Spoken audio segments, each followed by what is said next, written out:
Well, good morning, everybody, and thank you so much for tuning on in to our Valley News Now desk this morning. We've got a beautiful sunrise on our hands. Check out that view from our sky cam we got over at the Red River Valley Fairgrounds. Pretty cool out there. Very nice to see those sunrises get going earlier. If you're anything like me, waking up super early, this is great news. So one more time, thank you so much for joining us here on our Valley News Now desk. Let me get this set up quick. All right, there we go. Thanks so much for tuning on in. My name is Alex Larson. So we're going to kick off this morning talking about just that, what's going on weather-wise right outside our doors. We do have a first alert weather day coming up later this week. I'm going to get to that in just 1 second, okay? So first, we are going to go on over to our website, valleynewslive.com. I'm sharing my screen with you here. We're sitting at 42 degrees here in Fargo, looking fair, mostly sunny. And we can see that on our sky cam too. Beautiful. Ooh, I want to pull that up again. You can see that there. Looking great out there. Anyways, so we're going to only hop up to about 54 degrees today. That's going to happen at about 1 o'clock, it looks like. Stay pretty consistent till about 4. However, we go from cloudy to showers. Showers for a little bit this afternoon into the evening. And then looks like we'll end up pretty clear overnight into tomorrow morning. And then we got a sunny day tomorrow. So today we just got a cloudy sky, slightly above average highs, and a slight chance of showers. So that was just for Fargo. There could be somewhere else across the valley, and our first alert storm team has covered that this morning. The meteorologist Lisa Green has told you about that throughout the morning. I just don't have that information in front of me here, but some people could be seeing showers today, just not where I'm at, except for when we get into the 4 o'clock, 5 o'clock hour there. Tomorrow afternoon, we're looking at a mostly sunny sky, seasonably cool highs, and a very light breeze. So that's promising there. Saturday, that's our first alert weather day. That's hunting opener. So that's why we've been calling that here. So snow could be possible. System brings wintry precipitations, light accumulations possible. And there's uncertainty right now on timing and impacts of this right at this moment. Again, we here will keep you updated. Our first alert storm team will keep you posted as that continues on. I'm just going to click on our 11-day planner here quickly. You can see throughout the week we're staying pretty consistent till we get to Friday. Then we're seeing 34, and you can see that, that snow and rain cloud right there. No. First alert weather day Saturday, that's when we're going to be seeing that snow, and then it's going to stay pretty cool throughout the weekend. Next week, sitting at 35 on Monday, then we'll hop up into those low 40s. So we've got Veterans Day coming up next Tuesday as well, 42 degrees for that. It'll be breezy, low of 29. So lots going on this next couple of weeks. Hunting opener, Veterans Day, first alert weather day, lots to be mindful of as we take on the week. And remember, our first alert storm team works very hard to keep you updated in the know with everything that's going on. You can stay up to date with everything that we've got going on here on your first alert storm team weather app. You can find that in the App Store, easy to use. You can download it free in the App Store, and we'll be able to give you those updates as they come across our first alert storm team's desk. Moving on here, we're going to continue on to our news portion of this segment. The search continues for 20-year-old, Danica White in the Fort Totten area. White was last heard from at 6 a.m. on Saturday, November 1st, when she called 911. So authorities started their search near Refuse Road shortly after she called 911. More than 6,000 acres have been covered through the coordinated ground, air, and water operations. White's described as 5'6", 125 pounds, with brown hair and brown eyes. She's also got a 31 tattoo on her upper left forearm. Yesterday, some of White's family speaking at a press conference held by the Spirit Lake tribe, saying they're not going to give up looking for her. Let's take a listen. She's out there. We'll go find her. Danica, we'll go find you. I promise you we'll find you. We're going to bring you home. So if you've got any information that could help locate Danica, you're asked to get in touch with the Fort Totten Police Department.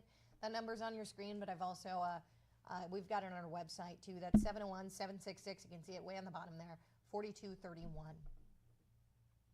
And the Moorhead Police Department is making a major change to its communications. Officers are now going to use encrypted radio transmissions and that means real-time access to police radio traffic will no longer be available. The department says the move will boost security, protect sensitive information, and improve emergency response. Chief Chris Helmick stating the change is about safeguarding the privacy of community members and enhancing officer safety. Over in Holly, school officials are making an appeal to drivers. They want to stress the importance of knowing and following bus stop laws, and this comes after a recent increase in dangerous incidents involving school buses. So the Holly Public School District has issued an urgent reminder to drivers, highlighting the frustration felt by bus drivers when motorists fail to stop for flashing red lights and extended bus stop arms. Transportation Director Brett Schmidt says it often comes down to drivers being unsure of the rules, putting kids at risk. I think they're frustrated if they think that somebody doesn't know what they're supposed to do, but I think they can see it too. People are unsure. You know, they might roll past, they usually slow down. It's just that idea that we want people to know exactly what the law is so that they can be as safe as they can be. Minnesota law requires you to stop at least 20 feet from a school bus with its stop arm out and red lights flashing. I want them to know if something happens here at Davies High School, I'll be the first one to show up and the first one to calm the situation down. So you may recognize that face. Earlier this year, Fargo officer Andrew Dotis returning to the line of duty following a deadly ambush in July of 2023. Now he's ready to bounce into a new role as he continues his wish of making a difference, a wish he's going to fulfill at Davies High School. Valley News Team Cindy Zatz spoke with him to get an inside look at this new chapter. Give me the quick rundown. Anything exciting? It's been a dream of Officer Andrew Dotis since he can remember, becoming a school resource officer. It's something I've always wanted to be. Ultimately, most people when they get into law enforcement don't get in to become an SRO because it's very different roles. However, I'm one of the few that I knew that was something I wanted to do. He started the process to becoming SRO back in March of 2023. He was close. But a few months later, on July 14th, a deadly ambush on police put a halt to those plans. I actually had the key for the school I was going to take over in my pocket when the shooting took place. So it's just kind of a constant reminder that, yep, this is something I wanted to come back to and at least have some sort of impact in as well. The 9-year Fargo police veteran came back to the line of duty this February. Now, he's walking the halls of Davies High School. I need to poke my head down there. I feel like I don't get down to the band and choir area very often. With a big dream, a dream to make an impact, and a dream to create a space where kids feel they can be themselves and safe. Just sitting down and just asking them about their day. A lot of these kids maybe come from broken homes. They might not always be heard at home, and so just being able to be that person that can be a sounding board for them just slowly breaks down those walls and then just builds that line of communication. He also wants to be that mentor students can trust and learn from, and he wants you to know your child and community are in safe hands. Yeah, ultimately, I want families to know when they send their kids here, their kids are going to be safe, their kids are going to be taken care of, and that's our whole goal on the SRO side of things. But also, we go a step beyond that, and we make sure that they have a mentor, they feel like they have a trusted adult that they can turn to, whether it's making life decisions, whether it's just needing someone to talk to. Pretty cool story there. So Officer Dotis says to become an SRO, you got to go through some basic training. He says, though, that's not doing push-ups or anything like that. Rather, it's a week-long course to learn the ins and outs of school safety. And I'm going to send you off with a interesting story here, okay? Yum or yuck? I'm talking about Oreo's new Thanksgiving-themed flavors. They're launching 6 new cookies.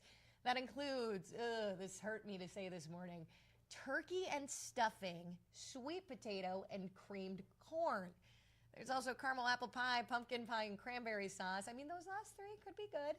Each cookie is covered in fudge that's infused with one of the 6 flavors. I don't think that the fudge is going to be able to save the creamed corn or turkey and stuffing flavor. I think that's just too far gone. Cookies come in a limited edition Oreo-shaped tin, which includes 12 cookies, 2 of each flavor. Thanksgiving-flavored Oreos are only available through the Oreo website. I think that's going to have to be a yuck for me. No way. I mean, good gag gift if you're looking for something to keep the family busy over Thanksgiving. That might be a good way to keep things interesting. That's about all I got for you here today on our Valley News Now desk. Remember, everything that you see on here, that you see on our website, that you see on over the air as well as on our Facebook page, all of that's over on our VNL News app too. We're able to send you push notifications from there, so even when I fire this desk up, I'm able to tell you right when that's happening, anytime throughout the day that we're firing this up, whether that be for breaking news or weather updates, anything like that.